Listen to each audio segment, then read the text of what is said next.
வீடியோக்குள்ளே போகிறதுக்கு முன்னாடி சேனலை சப்ஸ்கிரைப் பண்ணுங்கள், பக்கத்தில் இருக்க பெல் பட்டனை ப்ரெஸ் பண்ணுங்கள், டிக் பண்ணி சேவ் பண்ணிக்கோங்க.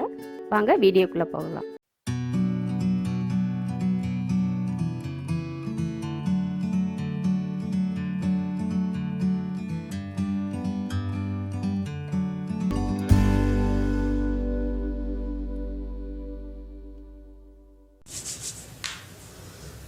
சிக்கன் புலாவ் பண்ணுறதுக்கு தேவையான பொருள் என்னன்னு பார்க்கலாம். சிக்கன் 1/2 கிலோ க்ளீன் பண்ணி எடுத்து வச்சுருக்கேன். பாசுமதி அரிசி இதில் ஒரு படி போட்டிருக்கேன். 20 நிமிஷமாக ஊறிட்டுருக்கு. பெரிய வெங்காயம் 2 நீட்டமாக கட் பண்ணியிருக்கேன். பச்சை மிளகாய் 5. நம்ம காரம் எந்த அளவுக்கு தேவையோ அந்தளவுக்கு மிளகாய் அதிகமாகவோ கம்மியோ பண்ணிக்கலாம். புதினா, மல்லித்தலை 2 சேர்ந்து ஒரு கைப்பிடி அளவு. இஞ்சி பூண்டு பேஸ்ட் 2 ஸ்பூன். தயிர் 2 ஸ்பூன். ஒரு சின்ன எலுமிச்சம்பழம், பெருசாக இருந்தால் 1/2 பழம் போதும். நான் ஒரு சின்னதாக இருக்கிறதுனால 1 எடுத்திருக்கேன். தாளிக்கிறதுக்கு பட்டை, ஏலக்காய், அன்னாச்சிப்பூ, கிராம்பு, பிரிஞ்சி இலை. இப்போது புலாவ் தாளிக்கலாம். குக்கரில் எண்ணெய் ஊற்றிருக்கேன். இதில் பட்டை, கிராம்பு, அன்னாச்சிப்பூ, ஏலக்காய் உடச்சி போடணும், இல்லைன்னா வெடிச்சிரும்.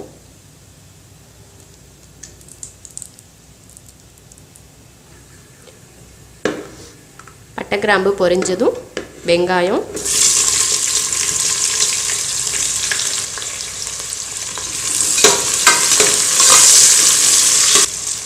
பச்சை மிளகாவும் சேர்த்துடலாம். பொன்னிறமாக மாற வரைக்கும் வதக்கலாம்.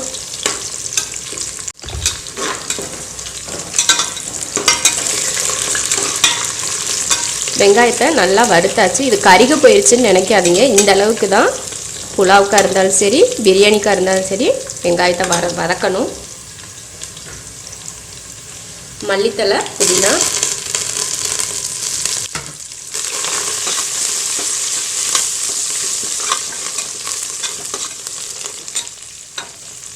சிக்கன் போட்டுடலாம்.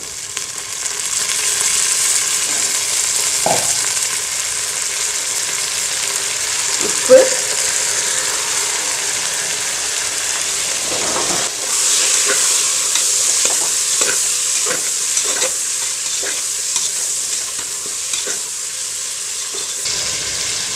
தயிர்,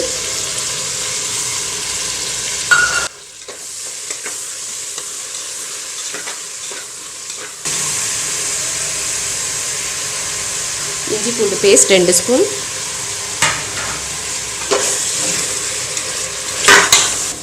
அடுப்பை சிம்மில் வச்சுக்கலாம். சிம்மில் வச்சுட்டு வதக்கணும், இல்லைன்னா அடி பிடிக்கும். இஞ்சி பூண்டு பேஸ்ட் போட்டுக்கிறதுனால அடி பிடிக்கும். சிக்கன் வேகணும் இல்லையா, அதனால் சிம்மில் வச்சுட்டா கொஞ்சம் நேரம் அந்த சூட்டில் வேகும். எலுமிச்சம் ஜூஸை ஊற்றிடலாம்.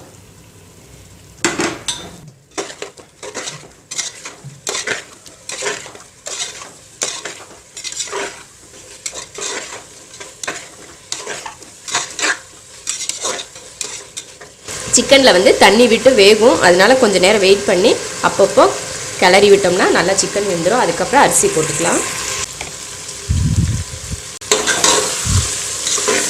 நல்லா வதங்கிடுச்சு. எண்ணெய் தெளிஞ்சு தண்ணி விட்டு வெந்து எண்ணெய் தெளிஞ்சு வெந்துருச்சு. அந்தளவுக்கு வதக்கியிருக்கும். சிக்கன் இதிலையே வெந்திருக்கும். இப்போ தண்ணி ஊற்றிடலாம். இதில் ஒரு படி அரிசி எடுத்தேன், அதில் ஒரு படி தண்ணி,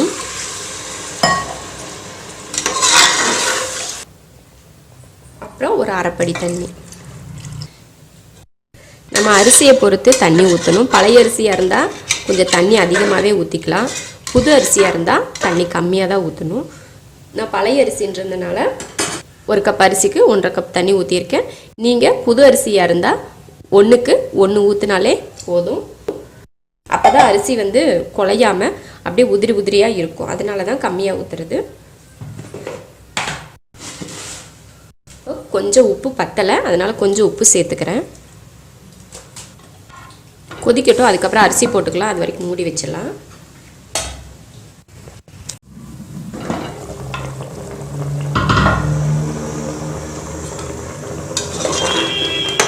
நல்லா கொதிச்சிருச்சு, சிக்கன் நல்லா வெந்துடுச்சு.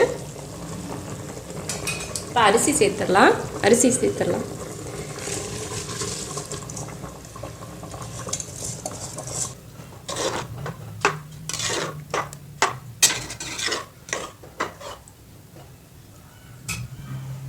குக்கரை நல்லா மூட வேண்டாம், சும்மா மூடி வச்சிடலாம். கொதிக்கட்டும்.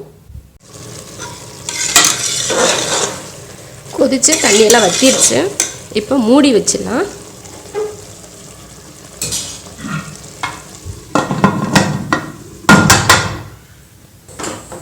மூடி வச்சாச்சு. வெயிட் போட்டுடலாம். அடுப்பை சிம்மில் வச்சிடலாம். சிம்மில் வச்சு ஒரு 5 நிமிஷத்துக்கு சிம்மில் வச்சுட்டு 5 நிமிஷத்துக்கு அப்புறம் ஆஃப் பண்ணிடுங்க. கரெக்டாக 5 நிமிஷம், ஏன்னா தண்ணியெல்லாம் வத்திருச்சு.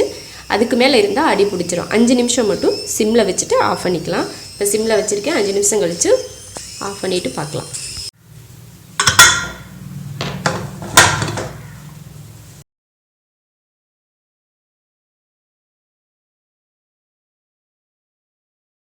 வேறு பாத்திரத்தில் மாற்றி வச்சிடலாம். ஹாட் பாக்ஸ் இல்லைன்னா வேறு பாத்திரம் ஏதாவது ஒரு நிலை மாற்றி வச்சிடலாம். இப்படியே இருந்தால் ஒன்று அடி பிடிக்கும். இந்த ஹீட்டுக்கு, குக்கர் ஹீட்டுக்கோ பாத்திரத்தோட ஹீட்டுக்கோ அடி பிடிக்கும், இல்லைன்னா குழஞ்சி போயிடும். அதனால் வேறு பாத்திரத்தில் மாற்றி வச்சிடலாம்.